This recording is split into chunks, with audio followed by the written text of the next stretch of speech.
এক মাস হয়নি আমার ছোট ভাই, অত্যন্ত আদরের ছোট ভাই মোহাম্মদ আলী রাজা রিপনকে আমরা হারিয়েছি। আর সেই ভাইয়ের সুখ এখনো বুঝতে পারি নাই। তিনটা ছোট ছোট বাচ্চা, নাবালক বাচ্চা, তার মাঝখান দিয়ে আমাকে এইভাবে অ্যারেস্ট করা হলো, যেখানে আমার বড় ভাই নাই, বোন নাই, আমি সবার বড়। তিনটা ছোট ছোট বাচ্চা, এবং এক মাস হয়নি আমার ভাই মারা গেছে, এবং ওদের মাও নাই। 4 বছর আগে ওদের মা মারা গেছে। এইরকম এই অবস্থায় কি কারণে? আমি কি কোন জুলুমবাজ? আমি কি হত্যা করেছি? আমি কি চাঁদাবাজি করেছি?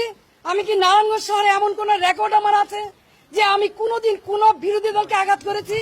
তাহলে কিসের জন্য, কি কারণে, কোন ষড়যন্ত্রের কারণে, কার স্বার্থে আমাকে অ্যারেস্ট করা হলো? আমিও প্রশাসনের কাছে জানতে চাই। বর্তমান যারা সরকার আছেন, সাম্যের কথা বলেছেন, বৈষম্যের বিরুদ্ধে আপনারা আন্দোলন করেছেন, সরকার হটিয়ে নতুন সরকার এসেছেন, তাহলে কি এই বৈষম্য? তাহলে অনেস্ট রাজনীতির সততার কিসের মূল্যায়ন? আমি তো বাড়িতেই ছিলাম, আমি তো পালাই নেই, তাহলে এইভাবে আমাকে অ্যারেস্ট করতে হলো কেন? সেই জবাব জনগণের কাছে চাই, জনগণই দিবে ইনশাল্লাহ।